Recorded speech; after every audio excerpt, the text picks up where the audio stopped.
Doctor Pushpa ಅಮರನಾಥ್ಗೆ ಪರಿಷತ್ ಸ್ಥಾನ ನೀಡುವಂತೆ ಪಟ್ಟು ಹಿಡಿದ ಡಾಕ್ಟರ್ ಪುಷ್ಪಾ ಅಮರನಾಥ್ ಬೆಂಬಲಿಗರು ವಿಜಯನಗರದಲ್ಲಿರುವ ಸಚಿವ ಎಚ್.ಸಿ. ಮಹದೇವಪ್ಪ ಮನೆಯ ಮುಂದೆ ಜಮಾಯಿಸಿದ ಡಾಕ್ಟರ್ ಪುಷ್ಪಾ ಅಮರನಾಥ್ ಬೆಂಬಲಿಗರು ಈ ಬಾರಿ ಪುಷ್ಪಾ ಅಮರನಾಥ್ ಅವರಿಗೆ ಮಹಿಳಾ ಮತ್ತು ದಲಿತ ಕೋಟಾದ ಅಡಿಯಲ್ಲಿ ಪರಿಷತ್ ಸ್ಥಾನ ನೀಡುವಂತೆ ಸಚಿವ ಎಚ್.ಸಿ. ಮಹದೇವಪ್ಪ ಅವರಲ್ಲಿ ಮನವಿ ಮಾಡಿದ್ದಾರೆ.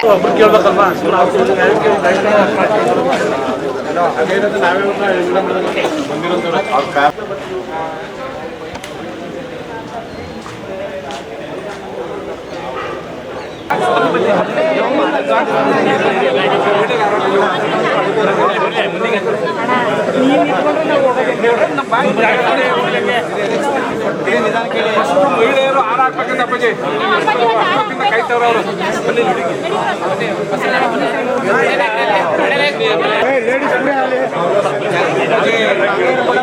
ಎಂಪಿ ಗೆಲುವಿಗೆ ಮೊದಲನೇ ಮೆಟ್ಲು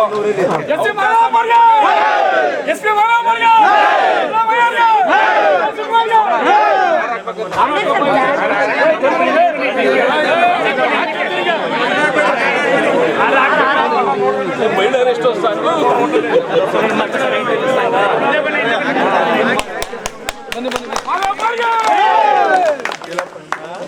ಹುಣಸೂರು, ಬನ್ನೂರು ಸೇರಿದಂತೆ ನಾನಾ ಕಡೆಯಿಂದ ಡಾಕ್ಟರ್ ಪುಷ್ಪಾ ಅಮರನಾಥ್ ಬೆಂಬಲಿಗರು ವಿಜಯನಗರದಲ್ಲಿರುವ ಸಚಿವ ಎಚ್.ಸಿ. ಮಹದೇವಪ್ಪ ಅವರ ಮನೆಯ ಮುಂದೆ ಆಗಮಿಸಿ ಡಾಕ್ಟರ್ ಪುಷ್ಪಾ ಅಮರನಾಥ್ ಅವರಿಗೆ ಎಂಎಲ್ಸಿ ಸ್ಥಾನ ನೀಡುವಂತೆ ಮನವಿ ಮಾಡಿದರು. ಗ್ಯಾರಂಟಿ ಅನುಷ್ಠಾನ ಸಮಿತಿ ಉಪಾಧ್ಯಕ್ಷೆ, ರಾಜ್ಯ ಕಾಂಗ್ರೆಸ್ ಮಹಿಳಾ ಘಟಕದ ಅಧ್ಯಕ್ಷೆಯಾಗಿರುವ ಡಾಕ್ಟರ್ ಪುಷ್ಪಾ ಅಮರನಾಥ್ ಅವರು ರಾಜ್ಯದಾದ್ಯಂತ ಪ್ರವಾಸ ಮಾಡಿ ಮಹಿಳಾ ಮತದಾರರನ್ನ ಸೆಳೆಯುವಲ್ಲಿ ಯಶಸ್ವಿಯಾಗಿದ್ದಾರೆ.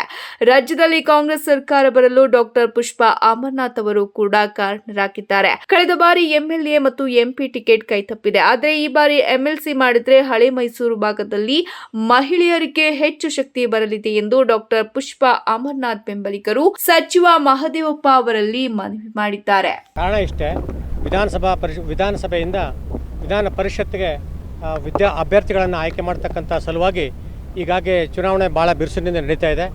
ಪುಷ್ಪಾ ಅಮರನಾಥ್ ಅವರು ಕೂಡ ಭಾಳ ಕೆಳವರ್ಗದಿಂದ, ದಲಿತ ಸಮುದಾಯದಿಂದ ಭಾಳ ಅತ್ಯಂತ ಯಶಸ್ವಿಯಾಗಿ ಕಾರ್ಯಗಳನ್ನು ನಿರ್ವಹಿಸ್ಕೊಂಡು ಬಂದಿದ್ದಾರೆ. ಹಾಗಾಗಿ ಮಹಿಳೆಯರಿಗೆ ಅತ್ಯಂತ ಪ್ರಾಮುಖ್ಯತೆಯನ್ನು ಕೊಟ್ಟು ಮಹಿಳೆಯರಿಗೆ ಆಗ್ತಕ್ಕಂಥ ಅನ್ಯಾಯಗಳನ್ನು ವಿರೋಧಿಸ್ಕೊಂಡು ಪ್ರತಿಭಟನೆಗಳನ್ನು ಮಾಡಿಕೊಂಡು ನ್ಯಾಯ ಒದಗಿಸುವಲ್ಲಿ ಅತ್ಯಂತ ಪ್ರಮುಖ ಪಾತ್ರವನ್ನು ವಹಿಸ್ತಾ ಇದ್ದಾರೆ.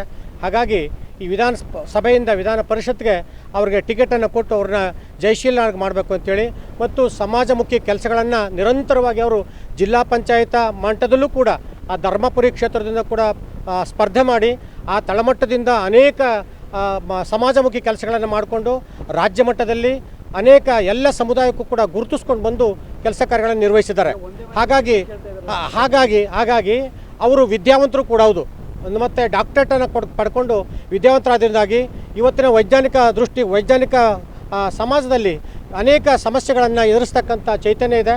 ಹಾಗೂ ಸ್ವಲ್ಪ ಹೋರಾಟಗಾರ್ತಿಯಾದಿಂದಾಗಿ ತಳ ಸಮುದಾಯದಿಂದ ಗುರುತಿಸ್ಕೊಂಡು, ದಲಿತ ಸಮುದಾಯದಿಂದ ಗುರುತಿಸ್ಕೊಂಡು ಅವರು ಸಮಾಜಮುಖಿ ಕೆಲಸಗಳನ್ನು ಮಾಡ್ತಾ ಇದ್ದಾರೆ. ನಮ್ಮ ಬಂಧು ಭಗಿನಿಯರಿಗೆ ನ್ಯಾಯ ದೊರಕಿಸುವಲ್ಲಿ ಪ್ರಮುಖ ಪಾತ್ರವನ್ನು ವಹಿಸ್ತಾರೆ ಅಂತ ಹೇಳ್ತಾ ನಾನು ಅವ್ರಿಗೆ ಟಿಕೆಟನ್ನು ಕೊಡಬೇಕು ಅಂತೇಳಿ ನಾನು ಈ ಮೂಲಕ ಒತ್ತಾಯವಾಗಿ ನಾನು ಅವ್ರನ್ನ ಕೋರ್ಕೋತೇನೆ. ನಮ್ಮೆಲ್ಲರ ಮನವಿ ಏನಪ್ಪಾ ಅಂತಂದ್ರೆ, ಇವತ್ತು ಹುಣಸೂರಿಂದ ಬಂದಿರುವಂಥ ನಮ್ಮ ಮುಖಂಡರುಗಳು, ಕಾಂಗ್ರೆಸ್ ಕಾರ್ಯಕರ್ತರೆಲ್ಲ ಬಂದು ಈಗ ಒತ್ತಾಯ ಮಾಡ್ತಾ ಇರೋದು ಏನು ಅಂದರೆ, ಪುಷ್ಪಾ ಅಮರನಾಥ್ ಅವರನ್ನು MLC ಮಾಡಬೇಕು ಅನ್ನೋದು ನಮ್ಮೆಲ್ಲರ ಉದ್ದೇಶ. ಆ ಕೋರಿಕೆ ಮೇರೆಗೆ ನಾವು ಇಲ್ಲಿ ಎಚ್.ಸಿ. ಮಹದೇವಪ್ಪ ಸರ್ ಮತ್ತು CM ಸಿದ್ದರಾಮಯ್ಯ ಅವರಲ್ಲಿ ಮನವಿ ಮಾಡಬೇಕು ಅಂತ ಹೇಳಿ ಬಂದಿದ್ವಿ. ರಾಜ್ಯಾದ್ಯಂತ ಪ್ರವಾಸ ಮಾಡಿ ಮಹಿಳೆಯರನ್ನ ಸಂಘಟನೆ ಮಾಡುವಂಥ ಶಕ್ತಿ ಪುಷ್ಪಾ ಅಮರನಾಥ್ ಅವರಿಗಿದೆ. ತುಂಬ ಚತುರತೆಯಿಂದ, ಬುದ್ಧಿವಂತಿಕೆಯಿಂದ ಕಾಂಗ್ರೆಸ್ ಪಕ್ಷವನ್ನು ಸಂಘಟನೆ ಮಾಡುವಂಥ ಶಕ್ತಿ ಅವರಿಗಿದೆ. ಹಾಗಾಗಿ ಮಹಿಳೆಯರ ಮತವನ್ನು ಸೆಳಿಬೇಕು ಅಂದ್ರೂ ಸಹ ಕಾಂಗ್ರೆಸ್ ಪಕ್ಷದಿಂದ ಹುಣಸೂರು ತಾಲೂಕಲ್ಲಿ ನೀವು ನಮ್ಮ ಪುಷ್ಪಾ ಅಮರನಾಥ್ ಅವರನ್ನೇ MLC ಮಾಡಬೇಕು ಅನ್ನೋದು ನಮ್ಮೆಲ್ಲರ ಅಭಿಲಾಷೆಯಾಗಿದೆ, ಕೋರಿಕೆಯಾಗಿದೆ. ನಮ್ಮ ಮನವಿಯನ್ನು ಪುರಸ್ಕರಿಸಬೇಕು ಅಂತ ಹೇಳಿ ನಾವು ಮಾನ್ಯ ಮುಖ್ಯಮಂತ್ರಿ ಸಿದ್ದರಾಮಯ್ಯ ಮತ್ತು ಉಪಮುಖ್ಯಮಂತ್ರಿ DK ಶಿವಕುಮಾರ್ ಮತ್ತು ಎಚ್.ಸಿ. ಮಹದೇವಪ್ಪ ಅವರಲ್ಲಿ ಮನವಿ ಸಲ್ಲಿಸೋಕೆ ಅಂತ ಬಂದಿದ್ವಿ. ದಯಮಾಡಿ ನಮ್ಮೆಲ್ಲರ ಅಭಿಲಾಷೆಯನ್ನು ನೆರವೇರಿಸಬೇಕು ಅಂತ ತಮ್ಮಲ್ಲಿ ಒತ್ತಾಯಪೂರ್ವಕವಾಗಿ ಕೋರ್ಕೊಳ್ತಾ ಇದ್ದೀವಿ.